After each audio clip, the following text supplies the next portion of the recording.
Assalamualaikum warahmatullahi wabarakatuh. Saya Nisa Afifah. Kali ini kami akan membahas mengenai hikmah di balik polemik dan problematika selama masa pandemi COVID-19.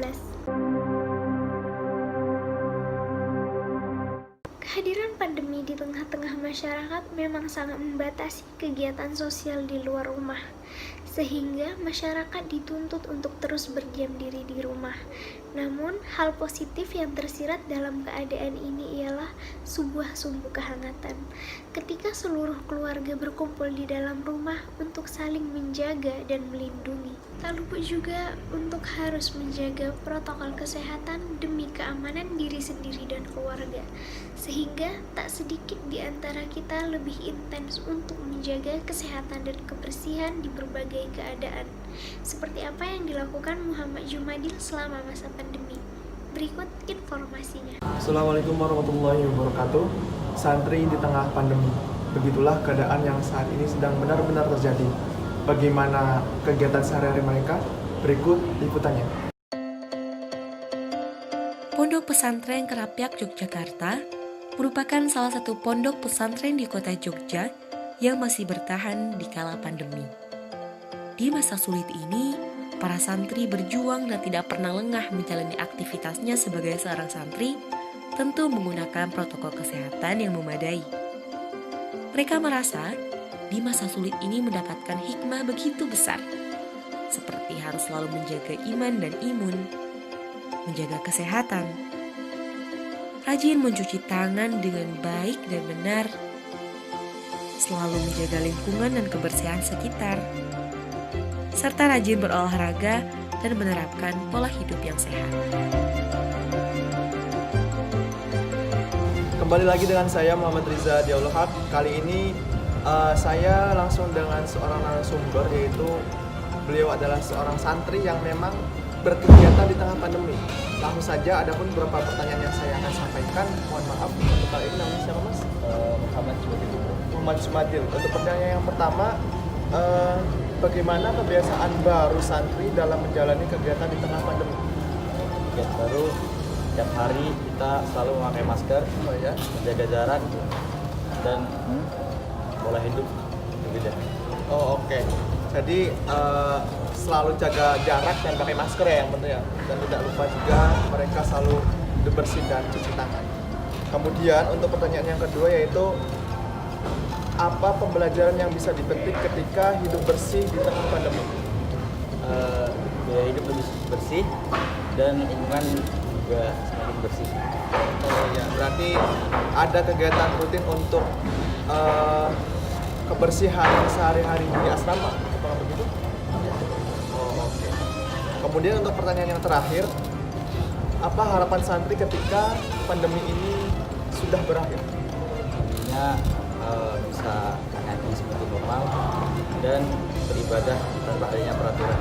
Oh oke, jadi ibaratkan kita bisa kayak kumpul gitu ya, kumpul jadi tidak ada batasan untuk memakai masker dan kayak misalkan seperti ngaji kembali normal seperti biasanya. Oke, terima kasih Permisa. Untuk kali ini santri di tengah pandemi saya sudah bersama narasumber langsung. Oleh sebab itu kita harus selalu ingat agar bagaimana cara kita bisa melakukan saling menjaga sesama dan tidak saling melecehkan ataupun saling menjatuhkan satu sama lain, apalagi di tengah pandemi seperti ini. Kita harus menjaga kebersihan, hidup sehat, dan selalu menjaga lingkungan. Terima kasih. Saya Muhammad Riza Diaul Haq dari Kerapiak Yogyakarta melaporkan. Di balik setiap musibah pasti ada hikmah yang terselip di dalamnya. Hadirnya COVID-19 memang berakibat buruk bagi sebagian masyarakat. Namun di balik itu semua, ada sedikit peluang yang dimanfaatkan beberapa orang. Misalnya saja seperti kedua remaja ini, Tasya dan Dinda. Mereka memanfaatkan peluang bisnis pembuatan masker dan kaitan masker yang saat ini menjadi salah satu kebutuhan penting bagi masyarakat di masa pandemi. Berikut informasinya. Hampir 1 tahun lamanya, pandemi COVID-19 melanda umat manusia di seluruh dunia, tak terkecuali di Indonesia. Pandemi ini memaksa manusia untuk mengurangi aktivitas di luar ruangan karena penularannya yang sangat mudah. Oleh karena itu, perlu adanya penegakan protokol kesehatan guna mencegah penyebaran virus ketika beraktivitas di luar ruangan, salah satunya dengan penggunaan masker. Hal ini memicu kreativitas dua mahasiswa asal Wonosobo, Jawa Tengah untuk menggunakan waktu luangnya ketika perkuliahan online dengan membangun bisnis masker berbasis online. Penasaran seperti apa keunikan dan cara pembuatannya? Ikuti saya terus ya! Inilah masker unik dan kreatif karya dua mahasiswi Universitas Negeri Semarang. Mereka menggeluti bisnis masker ini dengan diproduksi sendiri. Maka selalu ada sentuhan khusus di setiap desain dan karya-karyanya. Bahkan, bahan yang digunakan pun tentu menggunakan bahan yang sangat berkualitas. Ada lagi yang unik dari masker ini, karena sebagai penggemar K-pop dan sasaran pasarnya penggemar K-pop, maka Tasya dan Dinda menambahkan photocard dan stiker bernuansa K-pop di setiap kemasannya. Kreatif sekali ya pemirsa.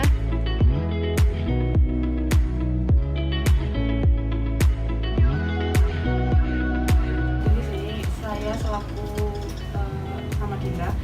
Dulu kan kita selama di Semarang tempat kuliah kita itu ada kayak punya penghasilan sampingan gitu kan, kita les anak-anak gitu. Tapi sejak pandemi kita itu tempat lesnya juga ditutup, jadi kita kayak nggak punya lagi pekerjaan sampingan ya gitu. Akhirnya saya sama Dinda, pertama saya ngobrol sama Dinda, kita bisnis yuk kayak gitu, tapi bisnis apa ya gitu kan. Setelah mikir-mikir lama, akhirnya gimana kalau bisnis masker aja, karena emang ini momennya lagi pandemi gitu. Tapi kita bisnis harus yang beda, share gitu.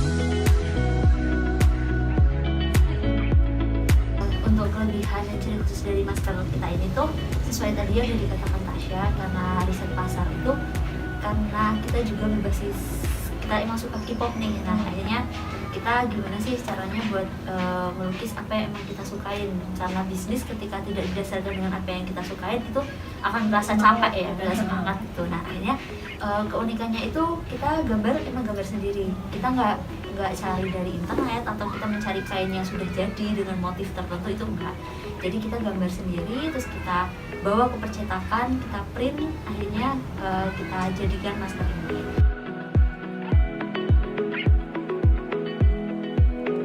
Harapan dari saya sendiri itu bisnis masker ini itu tidak hanya berjalan ketika pandemi saja, karena masker itu sebenarnya keuntungannya digunakan ketika kita mengendarai motor, itu tuh lebih safety. Jadi harapan kita dengan kondisi seperti apapun, apa yang sudah kita jalanin, kita akan tetap menjalankan bisnis ini, dan kedepannya kita bisa mengembangkan motif-motif yang baru yang bisa diminati oleh masyarakat luas, bukan hanya background kita yang sebagai K-pop, tapi kita juga bisa memberikan yang diinginkan oleh masyarakat. Baiklah pemirsa, itulah tadi inspirasi bisnis yang dapat dimulai dari rumah dengan memanfaatkan teknologi. Meskipun masih di tengah-tengah pandemi, kita tetap dapat berkreativitas untuk meningkatkan perekonomian. Dari Wonosobo, Jawa Tengah, Alifah Funita Imtinan melaporkan. Aspek pendidikan memang mengalami kesulitan akibat dari pandemi COVID-19, tetapi terdapat sebuah peluang bagi sebagian pelaku pendidikan yang menggunakan pertemuan jarak jauh untuk menimba ilmu. Contohnya saja, seorang mahasiswa ini yang memanfaatkan pertemuan-pertemuan yang berbasis virtual, meskipun narasumber dan pesertanya berada di tempat yang berjauhan. Berikut informasinya. Kebijakan social distancing di masa pandemi membatasi interaksi masyarakat di luar rumah. Alhasil, banyak kegiatan bernuansa edukatif yang sulit untuk kita ikuti secara langsung. Namun pemirsa tak perlu khawatir, kita masih bisa belajar walaupun di rumah saja. Salah satunya dengan mengikuti webinar. Nah, narasumber yang akan saya temui kali ini akan membagikan pengalamannya ketika mengikuti webinar. Sudah hampir 1 tahun lamanya kita melalui masa-masa sulit ini. Karena pandemi, seluruh kegiatan pun dikerumahkan. Namun berbeda dengan salah satu santriwati ini. Di masa sulit ini, justru ia mendapatkan banyak kesempatan mendalami informasi untuk mempersiapkan perkuliahannya nanti. Pemirsa, saat ini saya sudah berada di Pondok Pesantren Salafiyah Al-Misri Sulaiman, Yogyakarta. Bersama dengan narasumber saya yakni Mbak Ayu. Apa kabar Mbak Ayu? Alhamdulillah sehat. Alhamdulillah ya. Jadi Mbak Agi ini adalah salah satu santri dari Pondok Pesantren Salafiyah Al Muslim. Nah, di sela-sela kegiatan yang mengaji, Mbak Ayu juga menyibukkan diri dengan menonton webinar. Nah, Mbak Ayu biasanya ketika menonton webinar yang tema apa yang ditonton? Iya Mbak, jadi karena saya akan melanjutkan ke universitas, jadi tema-tema yang saya tonton adalah tema-tema yang menuju kepada universitas, seperti persiapan UTBK 2021, begitu. Persiapan SBM dan UMPTKIN. Oh, jadi begitu ya Mbak. Nah, manfaat apa aja sih yang dirasakan setelah menonton webinar? Setelah saya menonton webinar, saya menjadi tahu, mengerti dan memahami apa sih perbedaan antara UTBK 2020 dan 2021. Begitu. Nanti di situ dijelaskan. Jadi begini perbedaannya antara 2020 dan 2021, dan itu sangat banyak sekali perbedaannya. Webinar ini bisa dijadikan salah satu opsi untuk mengisi waktu luang sekaligus menambah wawasan kita. Nah, jadi jangan bosan-bosan di rumah ya pemirsa. Demikian, Sofatina dari Sleman melaporkan. Hampir setahun lebih kita melewati masa-masa yang sulit ini, dan kita mampu bertahan hingga kini. Karena kita kuat dan hebat. Terima kasih untuk kita semua, dan sampai jumpa.